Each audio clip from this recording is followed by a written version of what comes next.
Hello and welcome to Nerdarchy for Nerds by Nerds. I'm Nerdarchy Steve, and today I'm hanging out with Cameron from the D&D Coalition. How you doing today, sir? Hey man, doing really well today. How are you? Good. Is it nice and sunny down there in Florida? It is. It is. It's this quarantine's kind of a little bit of torture just because like you can go outside but you can't do too much outside. You can just see it. You see it. Yeah. Yeah. I guess it depends. Like for us, we have a decent amount of yard, so it's not bad. But I imagine, especially if you're in a city or someplace that's a little more closer, it could be Yeah. a bit rough. Yeah, So we got a nice big patio, so it works out. yeah. Where we live, like the property behind our house is a horse and a donkey, and then Nice. woods on one side. So we're kind of like separated from the world. So for anyone who doesn't know what the D&D Coalition is, do you want to go into that and kind of give them the elevator pitch? Yeah, sure. So the D&D Coalition essentially is a community focused around Dungeons and Dragons. It's something that I started just as a means to share my content and my love for the game, and it kind of just quickly escalated into something much bigger. And I've sort of developed something called the Coalition, which is essentially just a collection of content creators, terrain builders, businesses that sell tabletop accessories, things like that. People like Nerd Archie Dave over here. Basically, it's just people that want to bring others value and joy and just love D&D. So basically, it's a community, which is cool. You guys have like a huge presence over on Instagram and Discord. I Mhm. know, I know. I jumped in on the Discord and then immediately had to mute everything because Yeah, super active. yeah, it's a lot. It's we're all trying to help each other out, and it is largely Instagram based. Instagram's kind of my wheelhouse, what I'm most comfortable with. A lot of graphics, art, collaborations, magic items, stuff like that. Working on building more of like an overall presence, like web presence, Twitter, YouTube, things like that. But yeah, it definitely is a lot, and at the end of the day, we just want to help people out and find the best content that's out there. So I'm going to put the link in the pin post for the D&D Coalition website so people can check it out, and from there, I'm pretty sure they can find all the places that that you're hanging out on the web. Yes. Nice. So how's your apocalypse going? Are you finding that you're gaming more or less now? So the apocalypse, that's very fitting. I would say obviously my home so the main campaign that I do play, it's a home game. It's a version of Storm King's Thunder with a lot of homebrew pieces in it. And it's super frustrating because we're literally in like the last two sessions before this all hit. And it was going to time out perfectly so that one of the guys is having a baby. He actually had his baby, but we're going to end right before the baby is born. And that didn't happen, obviously. And during this, one of my other players got a new job. So he actually recently moved away. Baby's born. So we're not sure how we're going to wrap it up. It's a 2-year campaign. So it's a little heartbreaking, but I'm confident we'll figure something out. But as far as like virtual gaming, I've had the opportunity to do like a lot of really fun one shots. Um, I personally am not a big fan of virtual gaming just because I love that like at the table feel, having your players here with you. But I would say it's overall been tolerable. So it's the show must go on, right? Yeah, virtual gaming isn't my first go-to, but I must say, if I have a choice between gaming and not gaming, I definitely go for the virtual gaming. But also, Absolutely. it does like open up other opportunities you wouldn't have got before, right? 'Cause you get to play with people who are on the other side of the country or even the world who, Yeah. the only way you would possibly get to play with them is maybe at a convention. Or I'm sure you're probably building friendships within the D&D coalition because it's such a large group of people, and they're probably from all over the place. Like, how else would you interact and game with them? Well, Yeah. you can do it online. Yeah, it is really cool. Like the fact that we've got people over in Europe that I might never meet in person, uh, but like because of the things of the internet and things like Zoom, we can and, other sort of services like that. Roll 20, you can literally game with whoever, and it makes it super easy and accessible. Makes the world feel a lot smaller.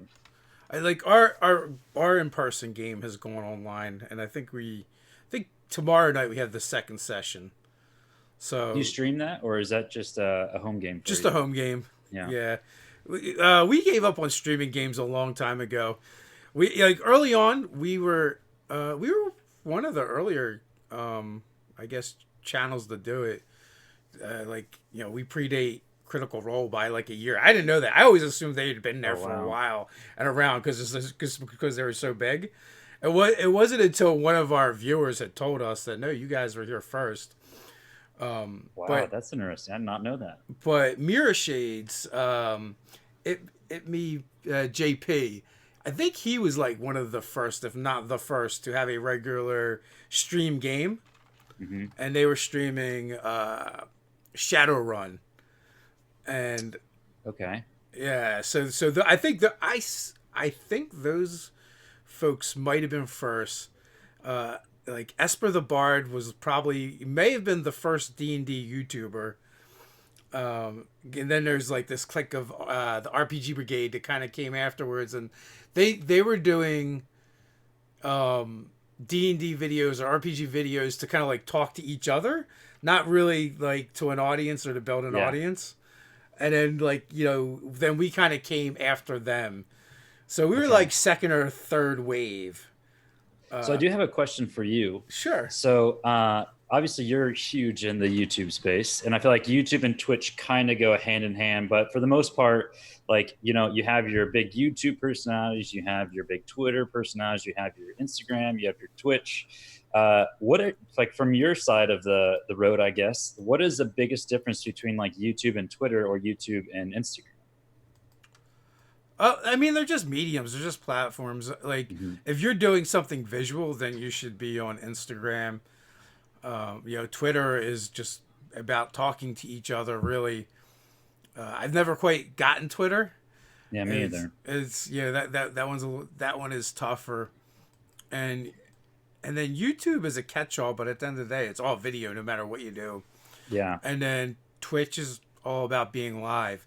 But that being said, like if we were to do this show over on Twitch, we get way less interaction. I have less people come over. Like that's the other thing. Interesting. People don't cross platforms very easily. I've noticed that. I definitely have noticed that, and uh, I because I try to be as active as possible on everything, like Twitter and Instagram, but like I feel like with Instagram and YouTube, you can kind of pop in and pop out real easily, right? You can kind of see the collection, but when it comes to like things like Twitter or Twitch, where with Twitch you have people streaming, maybe a couple times a week, or Twitter, where it's just like a constant nonstop feed. It's much harder to stay in tune with it, especially if you're not really like Twitter focused. Does that make sense? Yeah, no, like you said, Twitch is a longer format, especially if you're in the D&D community, right? 'Cause Yeah. it's basically all gameplay. They might be doing some other things over there now, but that's how it started, and that's what's more prevalent over there. So, right, that's a minimum of 2 hours, but could be 4 hours. So that's a huge Yeah. chunk of time. You can't just pause someone unless you're Yeah. subscribed, but you can't like just pause it. Whereas, YouTube video, if I get halfway through your YouTube video on my drive to work, then I can watch the other half on my way home. But if you're watching something live, it's not really that same, magic in a bottle. Yeah. So and then like Twitter is like a lot of back and forth. So yeah, you're always like getting pulled back in to conversations. So I feel you when you say like Instagram and YouTube can be more digestible and it's easier to like pop in and pop out. I'm like that too. Like one of my favorite YouTubers for D&D stuff, I barely watch. And that's Guy Schlanzer's How to Be a Great GM. And that's because his videos tend to be longer. Right. So I'm just like, I don't know if I feel like watching 30, 40 minutes right now. Check the time. It's like, oh crap, it's 1 o'clock in the morning. Do I really want to do this? Yeah. So, but every time I watch him, I'm like, the guy is so good. Like his content is so amazing. But yeah, I'm much more likely to be like, oh, this is 10 minutes. I can watch this, or maybe I want something like complete junk food and it's like Death Battles or something, which Right. is longer, but it engages my peanut brain easier for some reason. Hey man, we all got that. We all got our things. Yeah. So how big is the D&D Coalition? So collectively, last time I checked, is about 400,000 people. Like total audience, it's approaching closer to about 500,000 people, and that's like everybody has their own network, right? You know, like one person might have a network of 5,000 people, one person might have a network of 105,000 people. So collectively, I would say probably close to about 100 and half a million people. So in the with the coalition, kind of the whole purpose of that is just to make sure that just to help with people. You know, if we're delivering a message, we want to make sure that it's delivered in an appropriate way, or just putting our best foot forward. You know, we help businesses with different marketing tactics, like, hey, what do you guys think about this? And it's kind of like I guess, if you're familiar with Simon Sinek, like the Golden Circle. It's kind of a circle of not only accountability, but also as a resource that you can kind of pull and take from. So most of the members of the coalition, they're kind of like creators, basically. Mm-hmm. Regardless of what they're creating, they're all doing different things in the D&D space. Yeah, yeah. There's content creators. That's whether it's on a digital format, making like loot tables and stuff like that. There's physical terrain builders, people that might have an Etsy shop and sell it that way. There's actually like businesses that are a part of it too. 1985 Games is one that's there. Galadoria. And we try to just make sure that, hey, if someone's got this awesome product and but they don't really know how to market it, like, let's give them a boost, or let's direct people to this Kickstarter, because this is a really cool thing that they're doing. Yeah, we've worked a lot with 1985 Games. Jeremiah. Jeremiah is awesome. I always stop in at their booths at the conventions to chat for a bit. They've been sponsors for a while. Ted absolutely loves their Dungeon Craft stuff. Yeah, it's awesome. Yeah, I actually just got a box in yesterday. It's funny. He because Ted has been doing a lot more crafty stuff, so he likes to put out the things that he makes and then uses that kind of stuff for the scatter, which works really well. Yeah, that is one thing that I do like, is that if you have something you don't necessarily have, because I do a lot of terrain building and stuff too myself, just as a personal hobby, but it is nice that if you think of something last minute, you can just slap it down on the table, even if you don't have like a physical piece of terrain for it. If you have questions in the chat, feel free to put question and then your question, because that'll makes it easier for us to pick them out for sure. So are you usually a player or a DM? So typically, I have my one campaign is the one that I DM for, and I don't stream it, I don't broadcast it or anything like that. I do like to keep it pretty personal, pretty close to home, mainly because the D&D Coalition came after I started that campaign. I didn't want my players to feel obligated to have to put on a show or anything like that. So I do keep that pretty close to home. But in other platforms, I'm mainly a player, to be honest. I do a game usually every Friday with Lady Tiefling. Kind of pop in and pop out here and there. And then every Monday, I do a game with the Fable 42 Network, Origins of Ukador. I play a Warforged cleric, which is a very interesting character. But if I had the option, I'd much rather be the DM, mainly because I'm ADD as hell, and I always like to play out these other ideas for random characters that I have. I totally get that. I feel like the older I get, the more the more I have trouble focusing on the game that I'm playing, and when it's not me doing stuff, Yeah. to the charging of my DMs. Yeah, and I've always been a builder. Like, I've always loved crafting, building things, carpentry, woodworking. And so with D&D being a DM, it gives you that creative freedom to build whatever you want, cultivate that story with your players. And I just feel like there's a great sense of satisfaction that you can get whenever you see your players, visibly really enjoying the game at hand. And that's kind of that creative release for me, and just that intrinsic joy that you get when you see that other people are enjoying your story as well. Yeah, absolutely. So, it's kind of speaking to the fact that you're like, your game isn't streamed, it's a game you play with your friends. Also, your friends don't always make good streamers. That's also true. Like, Like, because when we started, we just started recording the games that we were playing, and that was exactly what it was. And we kind of like we had to police some of our members because some of the things they would say, or sometimes we had to go back and edit things Yeah. out. And then even like I know another streamer that streams tons of games on Twitch, and then they also play with a bunch of their friends, and they're like, "Why don't you put us on?" He's like, "There's no way I'm putting you guys on." It's just interesting. Like you got to have this good balance. If you're going to be a good streamer or a good player, like not all streamers are great players, but not all players are great streamers. It's kind of a two-way show. Yeah. I feel like it's all about, as far as streaming, it's more so about like the presence and your delivery, and especially if you're doing virtual gaming, like knowing when to interject or knowing when to throw in there when there's only a limited amount of people that can be talking at a time. And I think there definitely is a balance that you need to hit on the head perfectly if you're going to be a successful streamer, and it's hard. It definitely is hard. Like most things in life, you need to find the balance. So, do you primarily just play D&D? Do you play other RPGs? So I actually I have a very addictive personality, to put it bluntly. So growing up, I've always kept my vices limited. So it was always D&D for me. Growing up, we played 3.5, starting when I was about 10, 12 years old. And then also when I wouldn't play D&D, it was World of Warcraft. So those are like the only two things. I've never really played Xbox, PlayStation, any video games.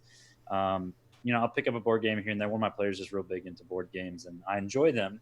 But I definitely try to stay limited to what I involve myself with, because I like to know everything about it. Yeah. Obviously, 5th edition is very focused on the Forgotten Realms.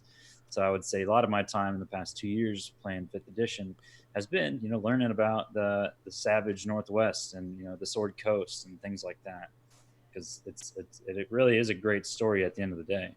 Have you checked out the Jordan's channel? Yeah, Forgotten Realms Explained. Yeah, I actually played. It was cool because I was always a big fan of Jordan, and then last year at Gen Con, we actually got to do a game together, and it was a lot of fun. We actually filmed it and then released it as like a charity stream. It was pretty cool. We raised like $500. Nice, cool. Yeah, I like popping in there sometimes for some of this stuff. I definitely did for some of his Eberron stuff as well. Because all my Eberron lore comes from 3rd edition. It's actually one of the few campaign settings that I actually ran in, because we do so much homebrew. It was the only one that ever really intrigued me. Plus, Keith Baker beat us for the contest. So, yeah. Keith Baker. So do you usually like more homebrew style type of content, or do you like the D&D modules? We buy all the modules and never use them for anything. Yeah. Like we might cherry pick some stuff out of there. We like get excited for new spells and monsters. I was really happy from Storm King's Thunder when I used the pixie dust. So it's like $50 for like a paragraph. Yeah, exactly. So yeah, we don't. I mean, I affectionately refer to Forgotten Realms as Forgettable Realms. Yeah. I see there. It's interesting because I feel like it is a mixed bag, to use that phrase again, of like people that like love it and can just totally get on the rabbit hole, and then people that are just like, So here's the deal. Back Spell Plague. Like I've read all the novels. Like I don't know, hundreds maybe.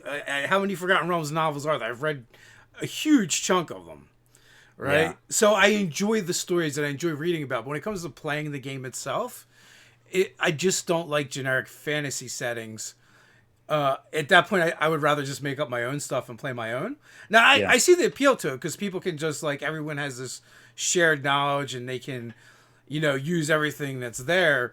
But when it came to actual campaign settings, like our group has always been more interested in Ravenloft, Dark Sun, Eberron, Planescape, Spelljammer, things that to me, Forgotten Realms and Greyhawk are fairly interchangeable. Dragonlance as well. They're all interchangeable, it's right? Very similar. They're similar and they're not. But the way that they're similar is they're all generic fantasy. They're all someone else's Middle Earth, right? Right. Essentially, and there's nothing wrong with that. Like Forgotten Realms, as Ed Greenwood's home campaign is amazing. You know, and That would be pretty crazy. Could you imagine that? yeah, and the Being in Ed stories. Greenman's original like home. This is a Forgotten Realms. This is our world that we're building right now. Yeah, I mean, like I think most of that was spawned in Dragon magazine articles, and then like it kind of like got blown out like that, Hmm. and then TSR had bought the realms from him. I'd seen a panel with him and a bunch of other writers, and like you could tell like there was like the hidden jokes where they're like ribbing him, Hmm. because you probably sold it for like so cheap. Like you probably got like a case of beer, Yeah, $100 or yeah, something, and now it's like a multi-million-dollar franchise. yep. I could see that. Ed Greenman's a coot too, man. He's hilarious. Yes. He cracks me up on Twitter. He's one of my good friends. Is actually good friends with Ed, and her name's Lily Sparks. I don't know if you know her on Twitter, or Instagram, but like she actually throws it in the Discord chat sometimes. Like, look at what Ed just sent me, and it's just like he's just giving her shit or giving her flack for something random. But he's hilarious. Yeah, yeah. Like he's Illuminster, so Yeah, you literally.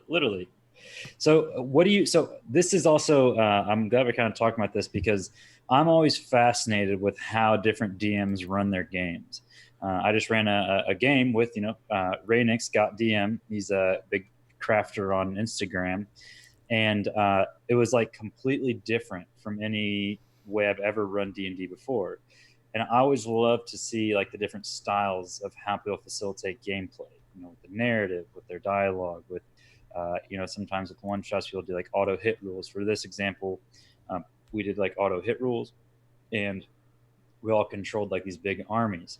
So, Dave, I guess my question for you is, how are some of the ways that I guess you would encourage people to go out of their comfort zone and try like a different way of DMing? well, I don't know if it's necessarily finding a different way, but it is finding what works for you, right? I'm really big on focusing on your strengths Hmm. and not worrying about your weaknesses so much, because I feel like you're going to get more bang for your buck that way. Yeah. You know, when I used to run, and I think Ted probably did the same thing, is I would write out almost like modules and adventures where it's like I would just write pages and pages. I'd write my own flavor text, and I don't know. At some point, I just realized it was a waste of my time that I didn't use most of it. And I'd be like, I wrote 3, 4, 6 pages, and I've used a quarter of a page. So I'm Yeah. like, why am I doing all this stuff now? I think at the time I probably had more time and I enjoyed it, so it wasn't a big deal. But as we played more and I had less free time to work on stuff, and then I just kind of came to the conclusion like none of this really matters because they're not going to use it. So it's like trying to figure out what are the things that you really need to work on and have prepared, as opposed to what you don't. To like now, it's like I've been known to like show up with like 3 sentences written down and be like, all right, Right. that's Right. good. Have the idea for an encounter or two, because like we don't do a lot of encounters in our games either. Like that's our like we'll play for 2, 3, 4 hours, and like 2 combats is kind of a lot for us. Yeah. The rest of it is like exploration and role playing, Yeah. and Yeah. the encounters we do throw out tend to be bigger encounters. So the players all go Nova. They use all their stuff. Our players really get thrown through the loop when they have to do more than one encounter in a day, and they're like, "Oh, I used all my stuff," So Yeah. then they're kind of tested. But yeah, we don't. It's not like we're doing dungeon crawls. We're a little bit. It's a little bit more story driven nowadays, and like I said, I think we do more exploration and role playing in our games. Yeah. And that's kind of just like what I was saying too. Is it's cool to see the different types of games people play. Some people have giant terrain builds where they're not necessarily doing these big combats through them, but they're using those as props to tell the story and guide their players through. Other people they have smaller, more like adventure league type style combats where they're more digestible, quick to the point. And kind of get them a little bit like the best of both worlds, I guess. But it's always interesting to hear just see how people go about their games. Yeah. Also, like one of my things, like, and this is where me and Ted kind of deviate a lot, is I throw a lot of plot hooks out in games, Hmm. but like I'm not precious with any of them, so I don't really care which ones they take. I just oh, this is what we're doing. How many plot hooks is too many plot hooks? I don't know yet because we have so many in my game that end up unresolved, Yeah. just because I'm just like, well, I'll just throw I might throw out 3 or 5 in one session, as they're doing stuff, and sometimes they'll be like, oh, we're not doing the thing anymore, we're gonna go do this thing. Well, it makes sense though because it's not a static world. Yeah. There's in everyday life there's 10 million things that goes on a day-to-day basis. So I think that is appropriate in a way, and I think if you deliver it in a way that's appropriate, that your players can digest it and understand it and realize like, oh, okay, so we don't have to do those 15 other things that we've talked about in the last 5 sessions. So, and I think that is the kind of the responsibility of the players to pick and choose what they want to pursue, and the DM to cultivate that. Yeah, and that's exactly how I've always done it. That's why I throw out a lot of plot hooks. I just want to Yeah, see what they want to do. And like you said, in the real world, things happen all the time.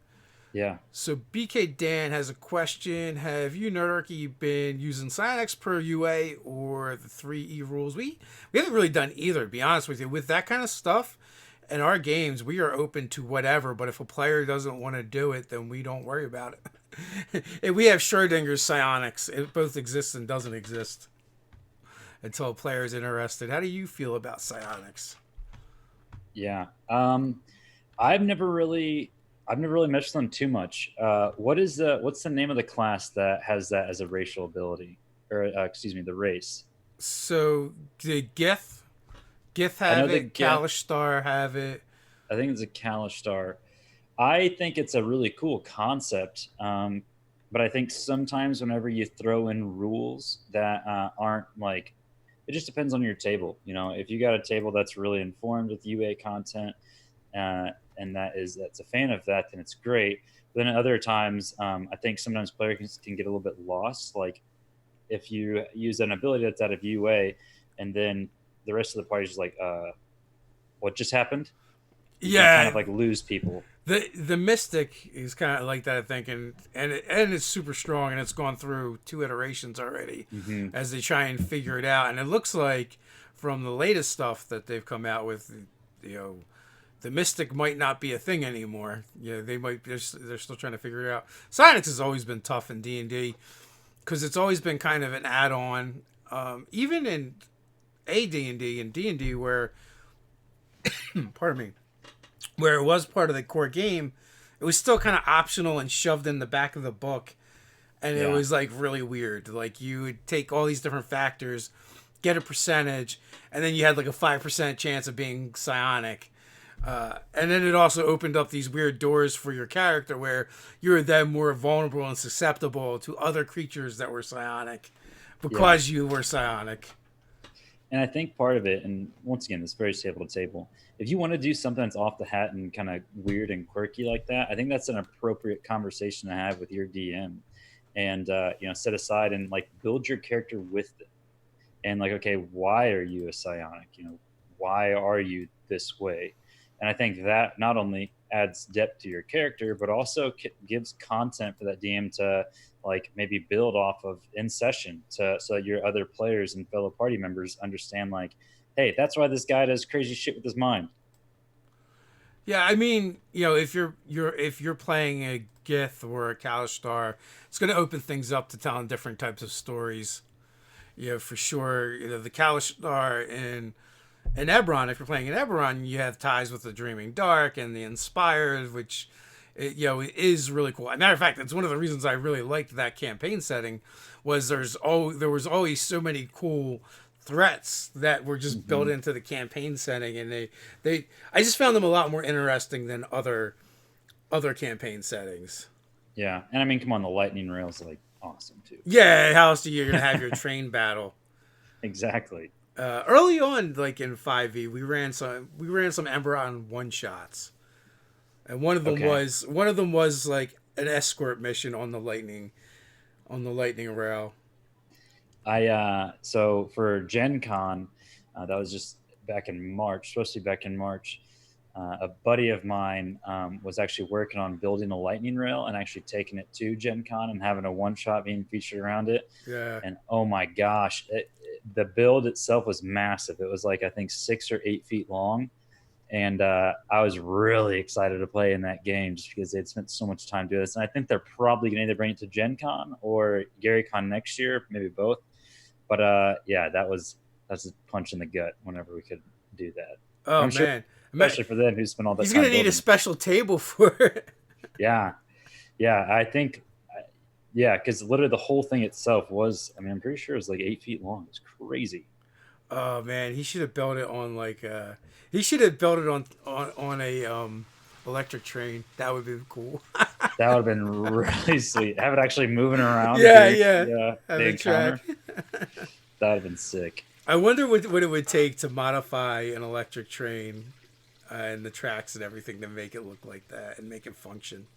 I'm sure it can be done. If there's any of you out there that have modular trains, let's see it. Yeah, make that happen. Not by Yeah. me. I end up electrocuting myself and burning down the house. Yeah. But I don't need another hobby. I've got enough expensive hobbies. I'm D&D. not crafty at all. I mean, even when I worked in construction, all my tools were like 10 pounds and up. So Gotcha. fine work, fine detailed and finished work are not my things. Yeah. So what is it about D&D? Like what aspect of it, as a dungeon master of a player is your favorite? You have to pinpoint it. So for example, building big elaborate combats, doing puzzles, just general role play. What is it that you really find intriguing and enjoyable? So I like building stories with the players. I think that's it. Like enabling your players to tell their story is what I think that is the most gratifying. And sometimes it's the story that you tried to plan from the beginning, and sometimes it's not. And sometimes it's a hybrid, and just some really interesting things come from it. As a DM, I think it's really important to not be so attached to your story, like your vision of it, so that you can let your players have their own creative liberties to add their own creative liberties to it as well. I think sometimes we can be so married to our own plot lines and how we think the story's going to go that you can, whenever players want to deviate from, you can show resistance. And then what that does is it kind of can build like a dissatisfied player or disappointed because they can live out this idea that they had for their own character. So there's something that I want to address real quick. So in Cali 19, Dave, my dad was a sandblaster. God bless him, because fuck that job. That sucked. We had to do that a couple times and have done it. And I'm so glad that I was a foreman and be like, you know what? I don't like this. You do it. Yeah, that is a rough job. You couldn't even be anywhere near where it was being done. It's like someone's like, "Where's the best place to stand?" I'm like, "Probably your house," because it was just so nasty. I mean, kidding. Like you're decked out in all kinds of gear. You're sweating. It's even worse when you wear glasses. They're getting all fogged over. You can't see anything. And just sand, sucks all around. Yeah, and just sand goes everywhere. I did see another one in there from Cyan Underdog. Have either of you played in a higher level campaign? Have you taken a character 18 or above? Do you find it hard to run a game that long as a DM? I'm kind of curious to hear your input on that, Dave. So we've run 2 games so far. When 5e started, me and Ted each started a group, and we were only running it once a month. But like we would alternate, and we finished his game, took it from level 1 to 20, and finished the campaign. Wow. And then Ted ran another one from like 4th to 12th, or 4th to 10th, and finished that game. I had run a game. We ran it 1 to 20. We are literally one session away from finishing that thing, and we have been for years now. But one of our party members one of our players got sick, so the game has kind of been in limbo. Mm-hmm. And now with everything else going on, it's not helping it. And it's like, we just need to finish that. That game was a little bit tougher too, because when we put it together, we tried to put it together with other people that are doing stuff, which really sounds like a great idea until you actually interact with people that are doing stuff, because they're all really busy and things Yep. always come up to delay. You have to, Always. con schedules and events and all kinds of crazy things. So, yeah. Yeah. So what do you think about like what's your favorite level range, I guess? Do you like that, 1 through 5, 5 through 10, 10, 15? Yeah, yeah, I like I think I think like 5 to 10 is like kind of like the sweet spot. Maybe even like 5 to 8 or 9. Yeah.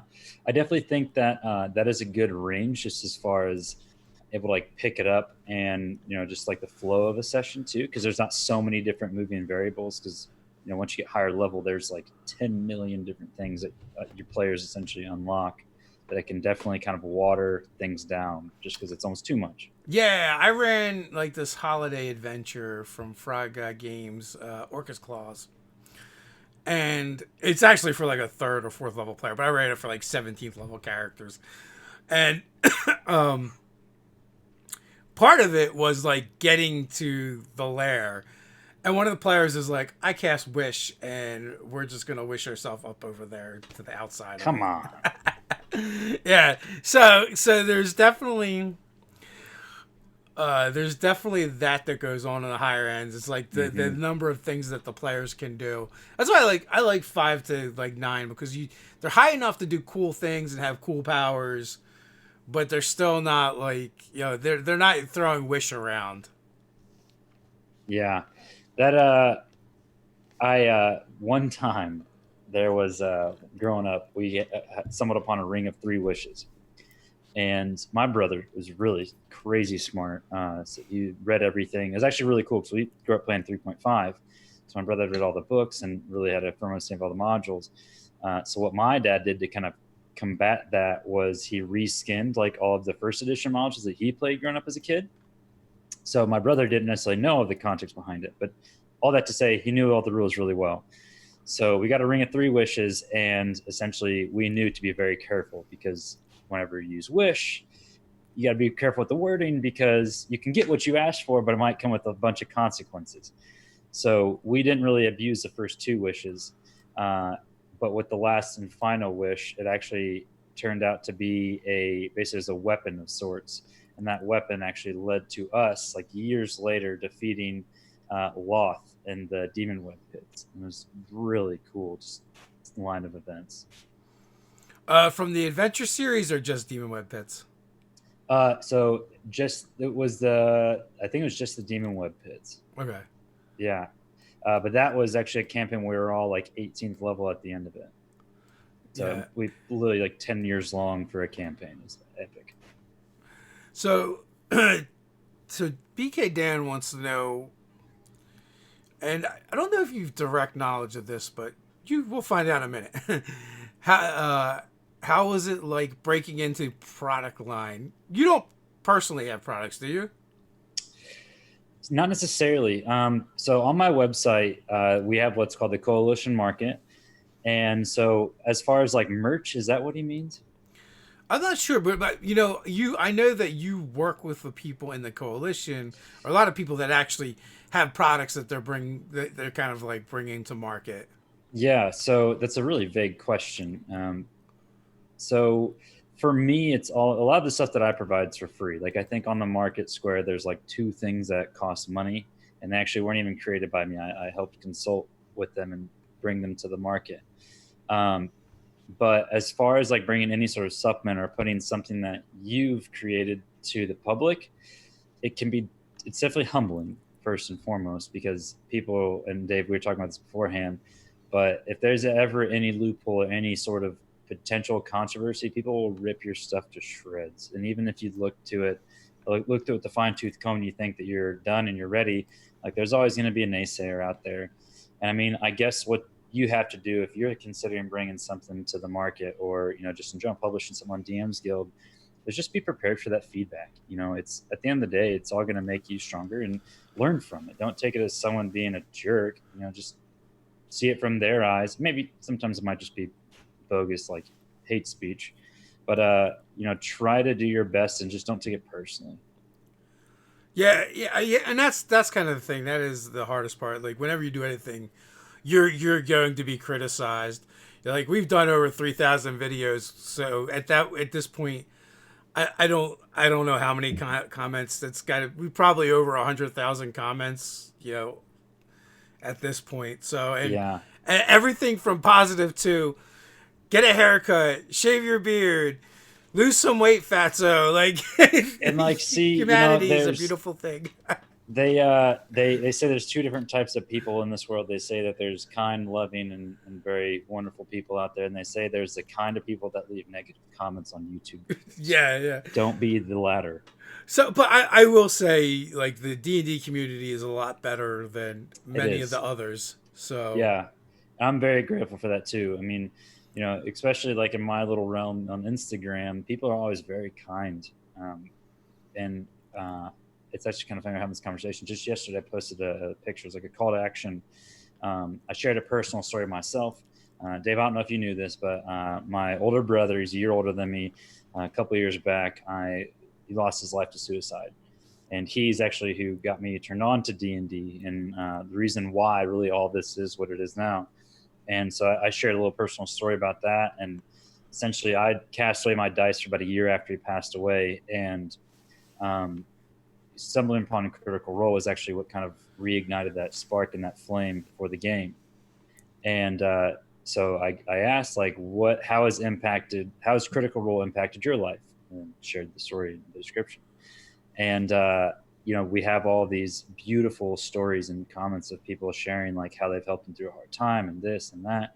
And then always like there's just jerks that will say mean things. It's like how can you go through to comment on that picture and then you see other people sharing about how they've like CRs helped them with their personal struggles, and then you comment like they suck. It's like, really? Yeah, really? it's because it's the internet, because people say whatever they want. There's no repercussions. It's like when I grew up, like in the 80s and 90s, there was no internet. And if you said that to someone, you would probably at some point get punched in your face. Yeah. And like most people don't like that. So they're like, oh, maybe I shouldn't say that because I don't want to get punched in my face. Exactly. But you can't punch someone in the face on the internet. So I'm not advocating punching people in the face. I'm just saying that's a thing that would happen. Right. Yeah. No, that's definitely a good point. I mean, and I think too, as you develop, so Nerdarchy, obviously you have your own community, whether you like it or not, you've got your fans, you got your people that really enjoy the content that you produce out.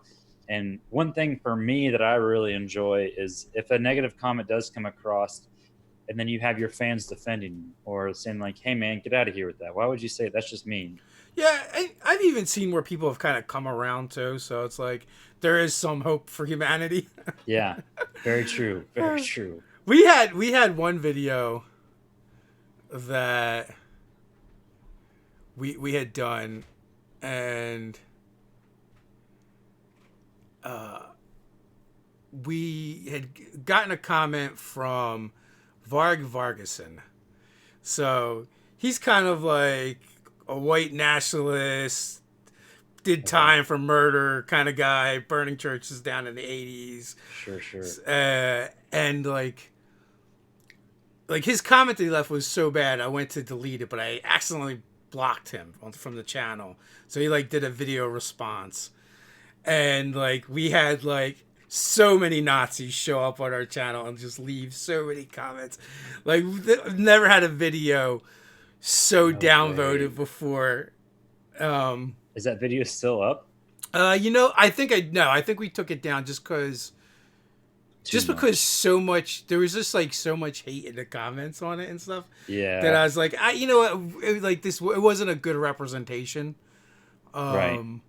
And it was just so awful. Like, yeah. But the thing is, I think eventually, I think like the past year, like his channel was removed.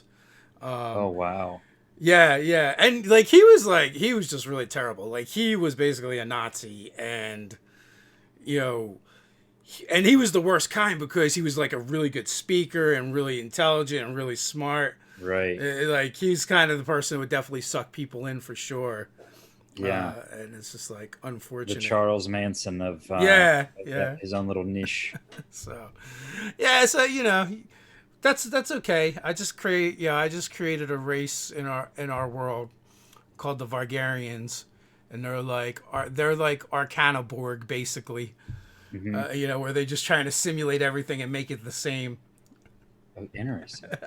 So do you do a lot of like homebrew races and stuff that you make yourself in your home campaign? Yes, we do a lot of homebrew just in general. And I mean on the channel, we've made so much stuff.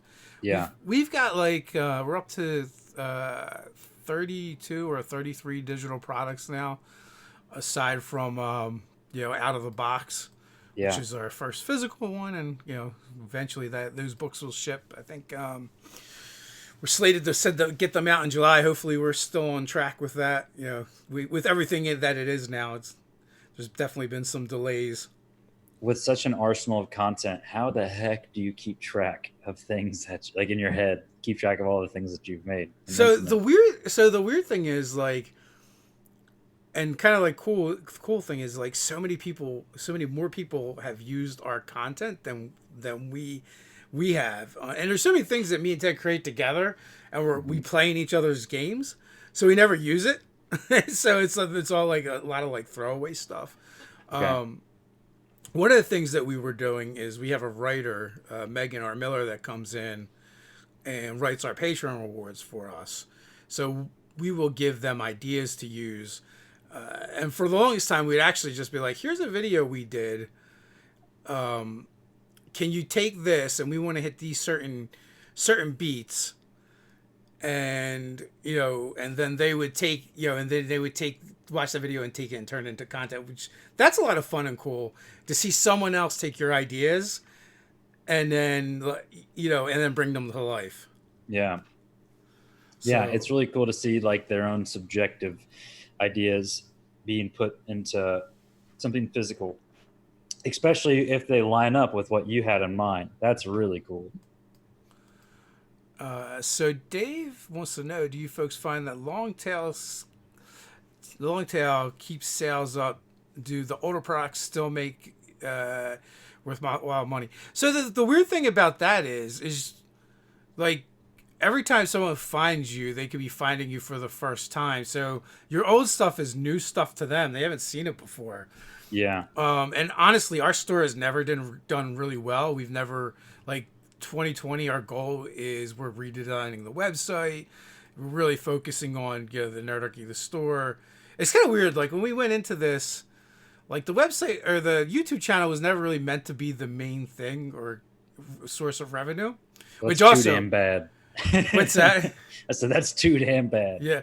Well, no. Also, because it's terrible to do that if anyone is making videos or making content. You always have to remember whether it's Twitch, whether it's YouTube or some other platform, is you don't own those platforms. You don't really have any control over what happens there. Patreon, all those things. Like you are literally you're a leasee without a lease. So with the website, it's always been important to me because it's my own real estate. I own it. No one can tell me, what to do over there. No one can take it away. No one can cancel you. There. It will always exist as long as I keep paying my hosting. Yeah. So this year we're really focusing on promoting the products, getting that stuff out there, and we've seen what a difference of having one premium product in the stores made. So that's helped a lot.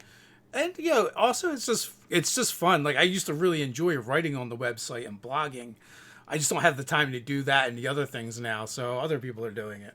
Yeah, that's actually one thing that I personally struggle with. Kind of on that note, is I want to have a hand in everything. I want to write. I want to do all the collaborations. I want to do everything. I think at a certain point you have to realize that you cannot do it all, and sometimes you got to relinquish that power, that control over certain circumstances. Like for the blog, do you have ghostwriters or do you have featured writers? No, we have other writers and they write as themselves. Okay. Right now, Doug is doing a lot of the writing. He manages the website. I mean, we hired him full time the end of last year. Nice. We pay him more than I make. Um, Shout out Doug. yeah, and Doug is fantastic, and he's worth so much more than we pay him.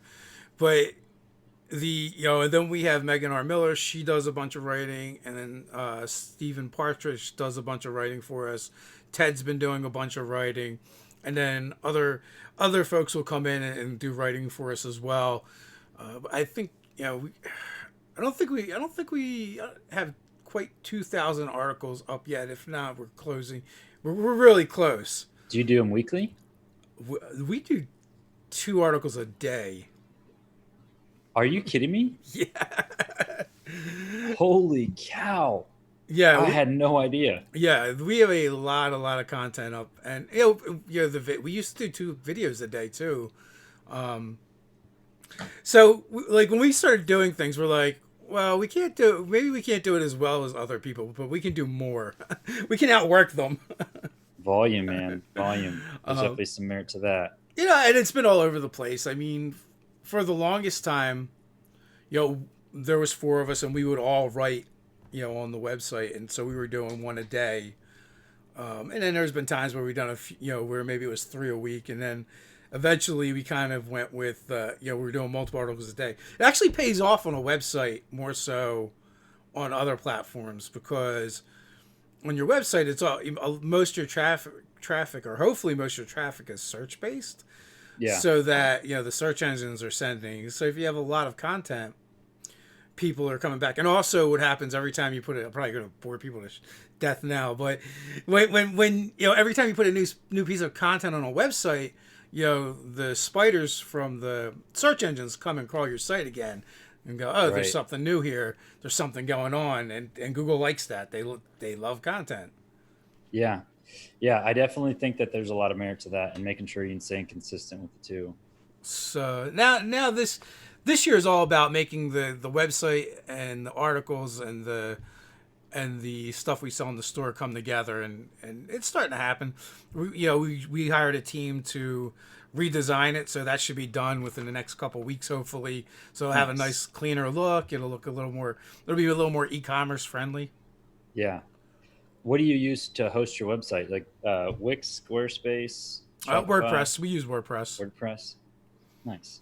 Yeah, I mean, it was what I was familiar with early on, and there's a lot of stuff you can do in there, and it's not super complex. Right. But one of the downsides for the website for years is the fact that I've been the webmaster, which is not good.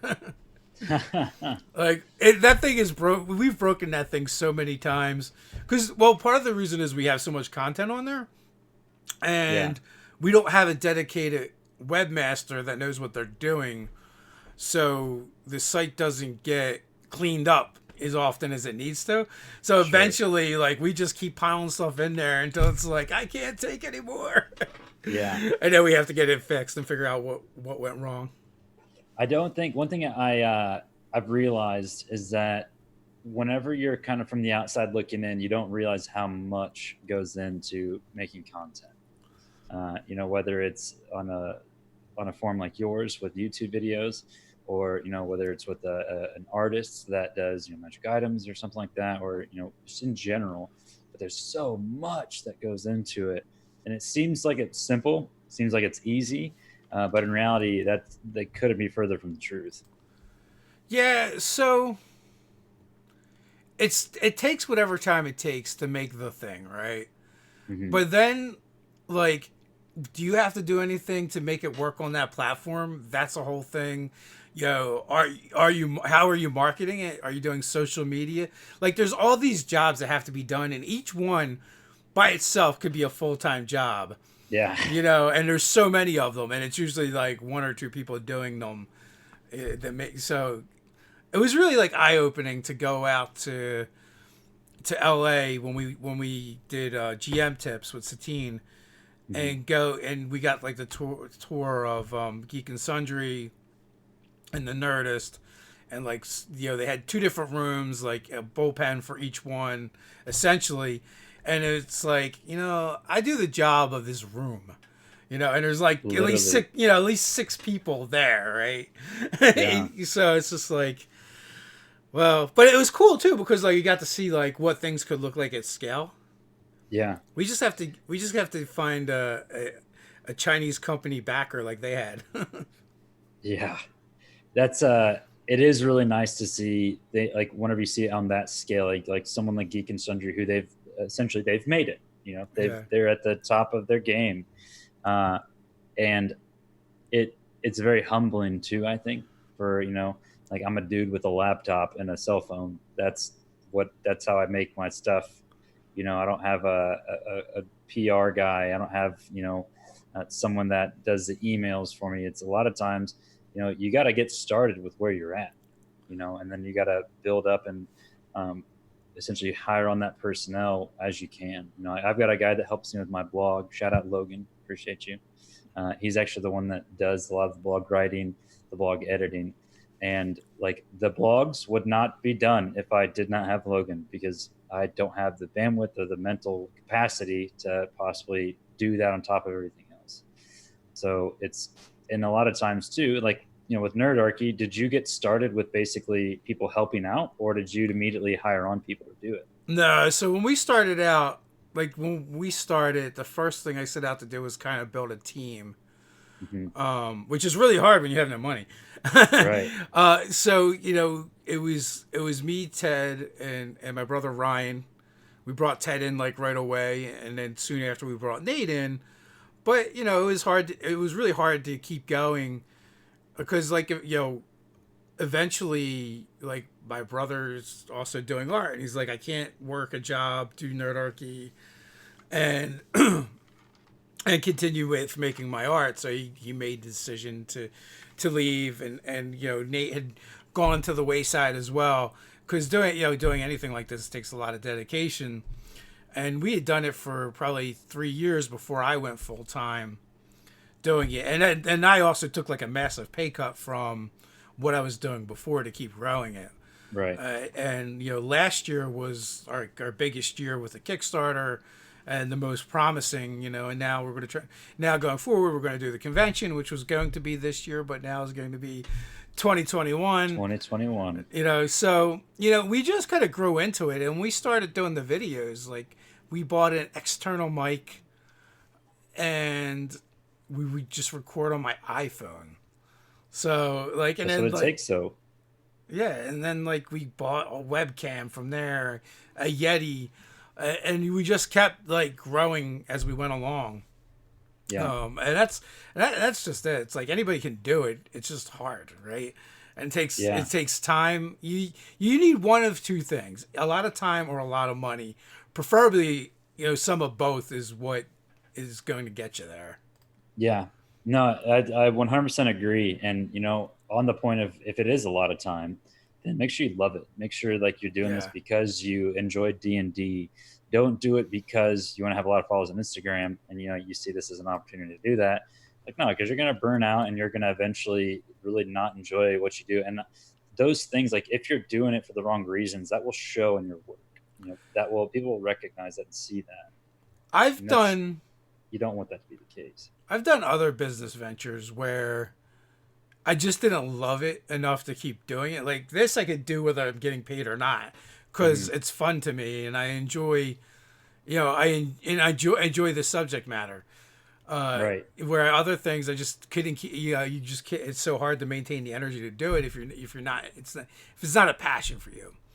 We And literally were just talking about this before the stream. yeah, and like I've always been kind of an entrepreneur, and when I can combine that with like something that I love, it's a lot easier to keep going, and that's the hard part. So Yeah. there's a question or statement I want to kind of address real quick. Buzz74, really wish I could understand this game enough to start as a DM, but there is so much gray to D&D, so much that left out as far as the rules to follow black and white. Just do it. Like, make it up. If you don't know a rule, make it up. That's the secret to DMing and playing the game. Anybody can do it.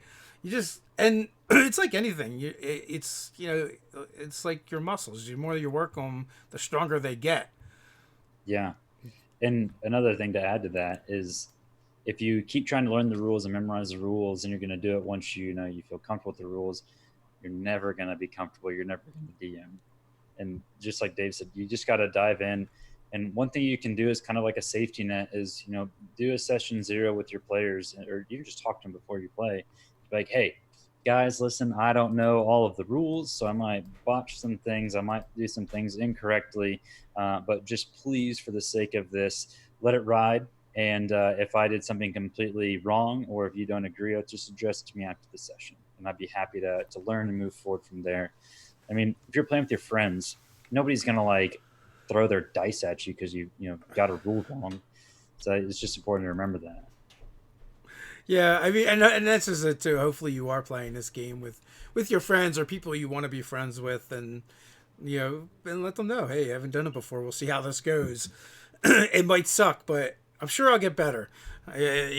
So there's that. So we're at the hour mark. If you want some parting words before we head on out. Yeah. So, guys, if you're interested in D&D content or just community in general, check out the D&D Coalition. Instagram is by far the biggest platform, but also Twitter, Facebook. There's a Facebook group as well, and also the website, the dndcoalition.com. But we've talked about a couple things here, Dave. I want this to be a lesson to all of you. Be kind to each other.